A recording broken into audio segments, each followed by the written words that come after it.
ನಾನಿವತ್ತು ಪಂಚ್ ಕಜ್ಜಾಯ ಹೇಗೆ ಮಾಡೋದು ಅಂತ ಹೇಳ್ಕೊಡ್ತೀನಿ. ಪಂಚ್ ಕಜ್ಜಾಯ ಅಂದರೆ 5 ಇಂಗ್ರೀಡಿಯೆಂಟ್ಸ್ ಯೂಸ್ ಮಾಡಿ ಮಾಡೋದು.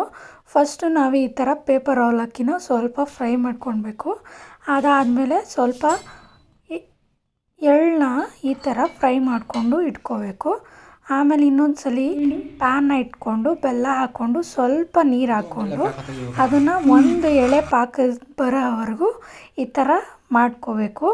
ಸೊ ಒಂದು ಎಳೆ ಬಂದಿದೆಯೋ ಇಲ್ವೋ ಅಂತ ಕೈಯಲ್ಲಿ ಚೆಕ್ ಮಾಡ್ಕೋಬೇಕು. ಪಾಕ ರೆಡಿಯಾಗಿದೆ ಅಂತ ಸೊ ಅದನ್ನು ಆಫ್ ಮಾಡಿಕೊಂಡು ಸೊ ಅದಾದಮೇಲೆ ನೀವು ಕೊಬ್ಬರಿ ತುರಿದಿಟ್ಕೊಂಡಿರ್ತೀರಲ್ಲ ಅದನ್ನು ಹಾಕ್ಕೋಬೇಕು. ಆಮೇಲೆ ಸ್ವಲ್ಪ ಎಳ್ಳು ಹಾಕ್ಕೋಬೇಕು, ಅಂದರೆ ಫ್ರೈ ಮಾಡ್ಕೊಂಡಿದ್ರಲ್ಲ ಆ ಎಳ್ಳ ಹಾಕ್ಕೊಂಡು ಚೆನ್ನಾಗಿ ಕಲಿಸ್ಬೇಕು. ಎಲ್ಲ ಮಿಕ್ಸ್ ಆಗಬೇಕಲ್ಲ ಬೆಲ್ಲದ ಪಾಕದ ಜೊತೆ. ಸೊ ಅದಕ್ಕೆ ನಿಧಾನವಾಗಿ ಈ ಥರ ಕಲಿಸ್ಕೋಬೇಕು. ನೀವು ಕೊಬ್ಬರಿ ಬೇಡ ಅಂತ ಅಂದರೆ ನೀವು ಹಸಿ ಕಾಯಿ ಆದ್ರೂ ಯೂಸ್ ಮಾಡ್ಕೋಬೋದು. ಎಲ್ಲರೂ ಹಸಿ ಕಾಯಿನ ಯೂಸ್ ಮಾಡ್ಕೊತಾರೆ, ಬಟ್ ನಾನಿಲ್ಲಿ ಕೊಬ್ಬರಿ ಯೂಸ್ ಮಾಡ್ಕೊಂಡಿದ್ದೀನಿ. ಅದಾದಮೇಲೆ ಸ್ವಲ್ಪ ಏಲಕ್ಕಿ ಪೌಡರ್ ಮಾಡಿಕೊಂಡು ಹಾಕಬೇಕು. ಸೊ ಅದಕ್ಕೇ ನೀವು ಬೇಕಿದ್ದರೆ ತುಪ್ಪ ಹಾಕ್ಕೋಬೋದು.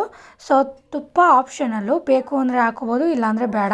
ಸೊ ಅದಾದಮೇಲೆ ನಾವು ಫ್ರೈ ಮಾಡ್ಕೊಂಡಿದ್ವಲ್ಲ ಪೇಪರ್ ಅವಲಕ್ಕಿ ಅದನ್ನು ಹಾಕ್ಕೊಂಡು ಚೆನ್ನಾಗಿ ಮಿಕ್ಸ್ ಮಾಡ್ಕೋಬೇಕು. ಬಿಸಿ ಇದೆಯಲ್ಲ ಸೊ ಅದಕ್ಕೆ ನಾನು ಅದನ್ನು ಯೂಸ್ ಮಾಡ್ತಾಯಿದ್ದೀನಿ. ಅದರ ನಂತರ ನೀವು ಕೈಯಲ್ಲೇ ಒಂದು ಸ್ವಲ್ಪ ಮಿಕ್ಸ್ ಮಾಡ್ಕೋಬೇಕು ಚೆನ್ನಾಗಿ. ಸೊ ಮಿಕ್ಸ್ ಮಾಡಿಕೊಂಡು ಈ ಥರ ಆವಾಗ ಪಂಚ್ ಕಜ್ಜಾಯ ರೆಡಿ ಇರುತ್ತೆ.